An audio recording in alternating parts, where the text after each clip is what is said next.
Hats and break out your fiddles. One of our local teams is getting ready to play down in Frisco, Texas, but probably not the team you're thinking of. The Fargo Force are getting ready for the Frosty Cup.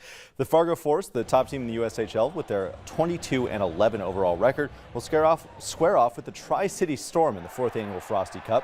This is a USHL showcase event which will see the Force and the Storm face off twice.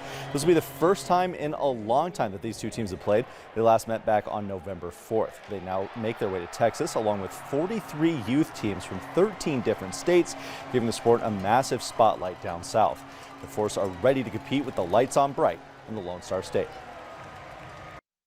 It's a really cool opportunity and one that I think we're all excited about, players and staff alike. You know, the USHL is a long year, and I think something like this can break up the monotony a little bit. And for us, it's a cool trip. You know, we get on a plane for the only time all season and travel down to Dallas and check out a Stars game on Wednesday night and play a couple good games against Tri-City. So I think our guys are really excited for it. The Force have had Tri-City's number so far this season. Fargo has won 2 out of the 3 games they've played thus far. They look to add a 3rd win, this time down in Texas. And the Force announced a record amount of money raised in their annual Hometown Heroes Night. Now, this year's event raised $80,809 and some cents for the record, all going to different emergency services throughout Cass and Clay counties. The money was raised through raffle tickets, sweatshirt sales, and even a post-game option of those beautiful alternate jerseys. This year's total broke the previous record of money raised by nearly $18,000. So fans turning up for a good cause there. Yeah, if they need any restaurant recommendations in Frisco, there's probably a lot of people who can. They can hit me up. That's true too. Boy, did I get all the restaurant stuff. As for what our weather is looking like the rest of this week, here's Hutch.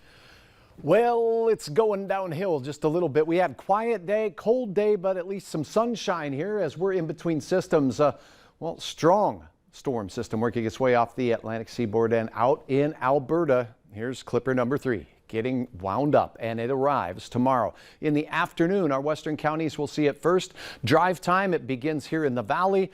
Evening, it begins in Minnesota, lasting into the wee hours of the morning on Friday as the cold air makes its way in over the snow and mix and causing icy roads for that Friday commute as well. You always get the latest road conditions, cancellations, delays, and updates from our team on the Valley News Live weather app. Will keep you ahead of the storm right here. Did you tell those Clippers to knock it off?